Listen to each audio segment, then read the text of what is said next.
अस्सलाम वालेकुम। मैं आपका मेज़बान आमर ज़ुमान। आज इस तकरीब को मनाने का मकसद जहाँ नई कौम के नौजवानों की सलाहियत सामने लाना था, वहाँ अपने कश्मीरी बहन भाइयों के साथ इजहार करना भी था।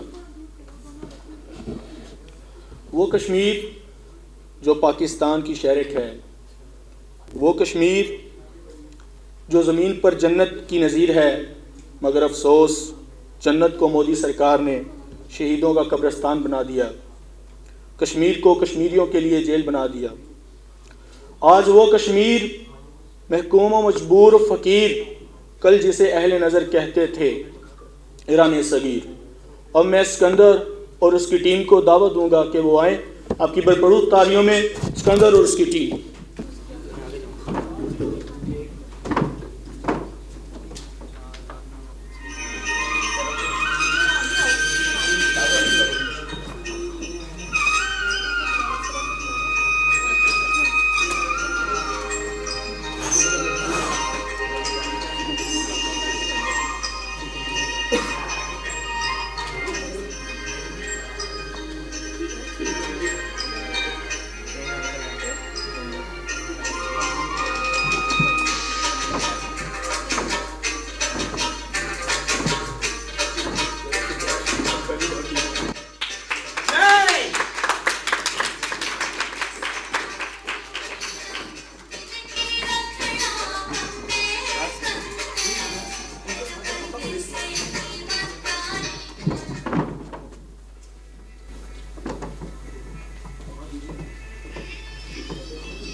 हमारा ये एक्ट आपको ज़रूर अच्छा लगा होगा।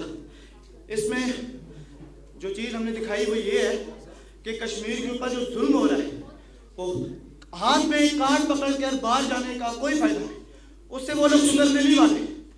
हिंदुस्तानी अपने आप को बहुत बड़ी पावर समझते हैं, तोप समझते हैं। वो उनके पास एटम बम बनाया उन्होंने और उन्होंने समझा कि हम बहुत बड़ी सुपर पावर है।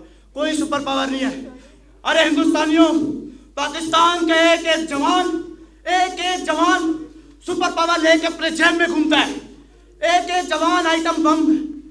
अगर किसी दिन अल्लाह अकबर का नारा लगा के हमारे जवान हिंदुस्तान में घुस गए तो उनकी कोई चीज बाकी नहीं रहेगी।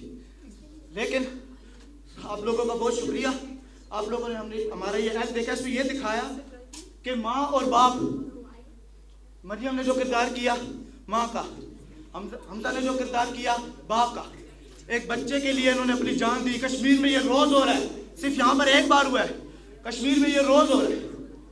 हिंदुस्तानी वहां पर इस कदर जुल्म ढा रहे हैं कि जो मैयतें हैं उनको घर के अंदर दफनाया जा रहा है। हमारा ये करने का मकसद ये था कि आपको पता चले कि वहाँ कितना जुल्म हो रहा है। वहाँ पर कश्मीरी नहीं रहते, वहाँ मुसलमान रहते हैं। पाकिस्तान बाद में आएगा, पहले मजहब है हमारे लिए, और हमारा मजहब ही हमारे लिए सब कुछ है। Thank you so much.